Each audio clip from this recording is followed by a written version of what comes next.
This is the KRUI News at Noon, brought to you in part by the Daily Iowan. This is KRUI, Iowa City. It is just before 12 noon in Iowa City. The temperature is 51 degrees, and for KRUI, this is the latest news with Aubrey Coleman and Aaron Faust. Here are the headlines for this Thursday morning. Auburn football violations, Connecticut finalizes gun law, and the pink locker room faces scrutiny. Auburn University's football program has been accused of breaking multiple NCAA recruiting rules under head coach Gene Chizik. The staff is now accused of changing players' grades to make them eligible and giving them money to keep them from going into the NFL draft. Gene Chizik was also a former Iowa State coach. Darvin Adams, Mike Blank, and Mike McNeil, all players, have all released information about either being offered money or knowing their teammates were offered money. The players also witnessed grades being changed in order to make the players eligible. The information about this violation was released to Sports Illustrated writer Selena Roberts. The state of Connecticut is looking to sign a bill later today stating certain restrictions on gun control. Some restrictions are as follows: banning over 100 assault weapons, background checks, and training. The bill is going off the shooting of the 26 Sandy Hook victims that happened back in December.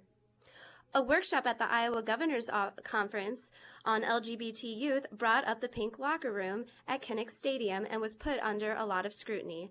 The pink color was introduced by Hayden Fry, in which he says the color is passive and sissy. They introduced it in the 1980s in order to intimidate the visiting team. However, attorneys see the locker room as sexist and homophobic. The locker room was said to be exposing itself to legal challenges unless they otherwise change it. Iowa floods now have a better chance of being predicted for the future. The Iowa Flood Center is teaming up with NASA this spring to prepare better for floods.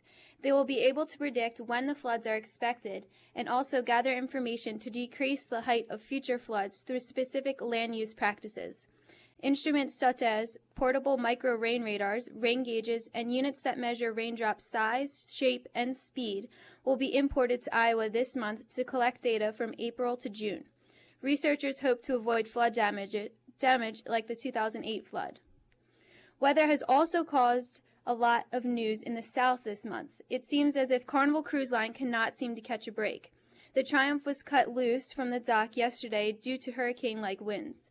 The boat was docked in Mobile, Alabama, where it was being repaired from the damages it had back in February. The boat was docked back to safety Wednesday night and is being closely watched. Besides some scratches and dents, no major damages occurred. Those same hurricane-like winds blew a small hut into the water. The hut was for security of the cruise ship, and 2 men were in it. One was found, and the other is still missing. Coast Guards are still out looking for the stranded man in the river. Unfortunately, news of another loss is brought to us. A North Carolina woman was found dead in her car past Monday. Carolyn Watkins' car had been taken to the towing lot Friday after being stranded in a ditch and wrecked. A state trooper called the car and reported that no one was in the vehicle. Authorities are working further on the case to find out all the missing details on Watkins. And we cannot forget, the Hawkeye basketball team will take on the Baylor Bears tonight at 8 p.m. Central Time in Madison Square Garden for the NIT championship game. After defeating Maryland 71-60 on Tuesday evening, the Hawkeyes will play for their first NIT title in school history. Senior Eric May will play his last game for the Hawkeyes, graduating as the only scholarship senior on the team. Expectations are high for this evening's match against the Bears. Finally, a quick look at the weather forecast for Iowa City. Right now, the temperature is 51 degrees, and for KRUI News, I'm Aaron Faust sharing the news with Aubrey Coleman.